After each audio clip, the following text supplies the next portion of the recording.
අයිබෝ. ඉතින් අද අපි කතා කරන්න යන්නේ වෙනස්ම විදිහේ මාතෘකාවක් ගැන. ඒ තමයි කළු කුමාර දිෂ්ටිය. ඉතින් කළු කුමාර දිෂ්ටිය කියවම ගොඩක් අය දන්නවා. ඒ වගේම දන්නේ නැති අයත් ගොඩක් ඉන්නවා.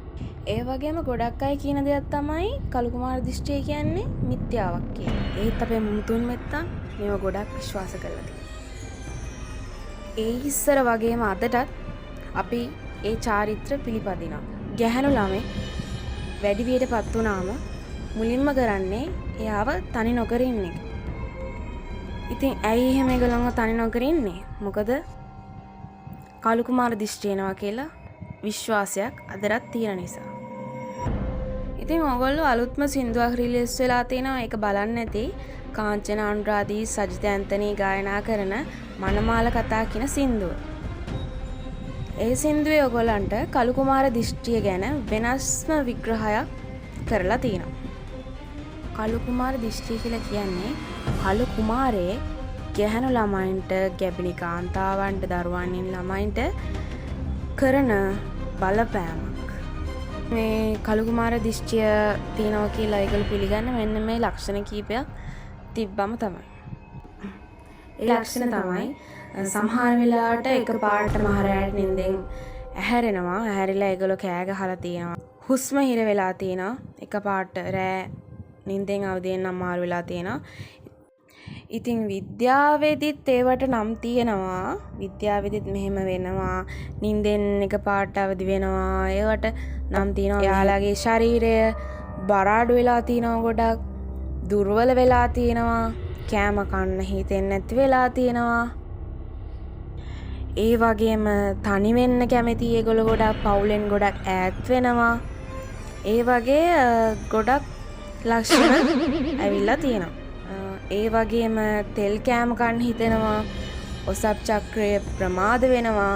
ඉතින් මේ වගේ ඒවා ලක්ෂණ දිගින් දිගටම තියෙනකොට ගෙදර අයටත් හිතෙනවා මෙයාට මොකක් හරි ප්‍රශ්නයක් තියෙනවා කියලා. ඉතින් සමහර තැන්වල යාළව ලෙඩෙක් විදිහට සලකලා තොইল නටවලා ඒවා ඔක්කොම කරලා ඒක අයින් කරන්න බලනවා. ඉතින් කාංචන අනුරාධිගේ සින්දුවේ තියෙන මෙහෙම එකක්.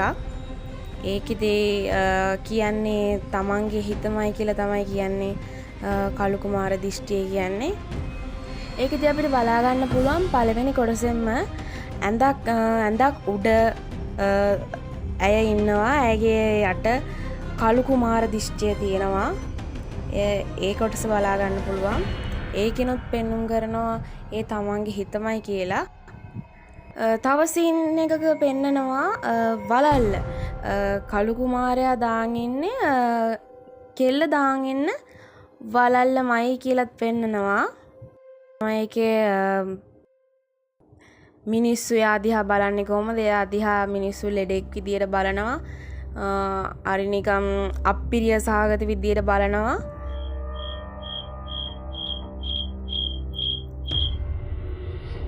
මුල් දර්ශනවල ඇය ජනේලෙන් බලන කොටසක් පෙන්නනවා. ඒකෙදී ඇයගේ මුහුණේ ස්වභාවයෙන් පේනවා ඇය සොයන කෙනා එතන නෑ කියලා. ඒ වගේම කප් මහත්තයෙක් ඇවිල්ලා එයාව එතනින් එලවනවා.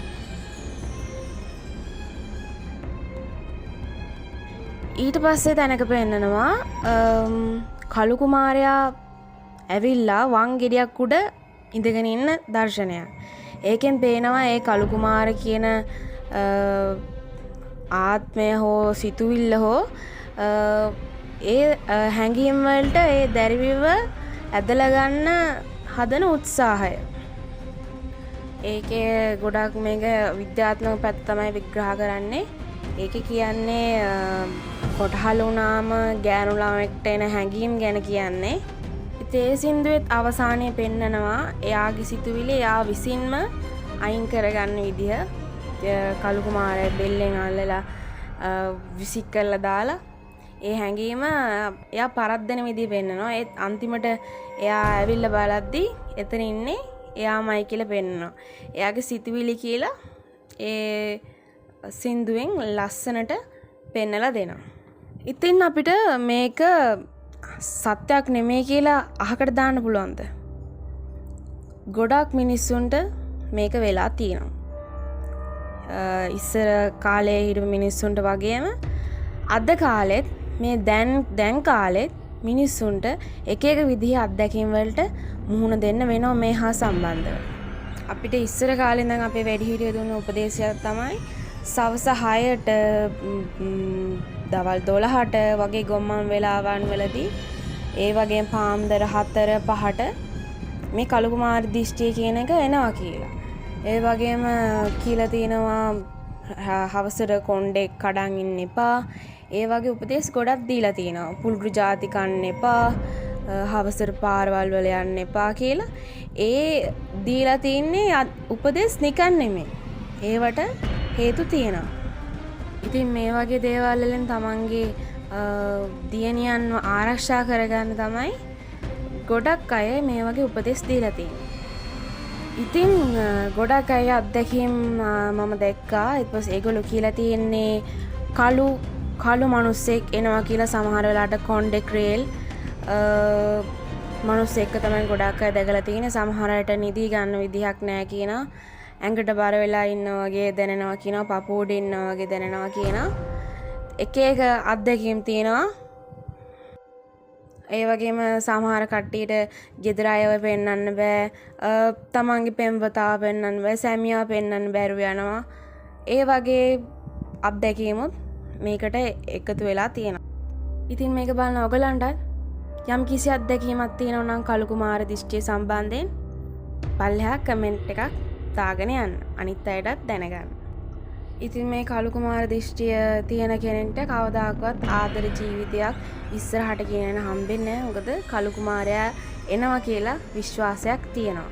ඉතින් ඒක අයින් කරගන්න තොইলයක් හරි යම් කිසි දෙයක් කරලා ඒගොල්ලෝ උත්සාහයක් කරන් තියෙනවා. සමහර ඒවා හරියන්නේ නැතු වෙලා තියෙනවා. ඉතින් අද වීඩියෝ එක ඉවර කරනවා. subscribe කරලා තියාගන්න අපේ channel එක. මේ වගේ ඒවා ඉස්සරහටත් බලන්න.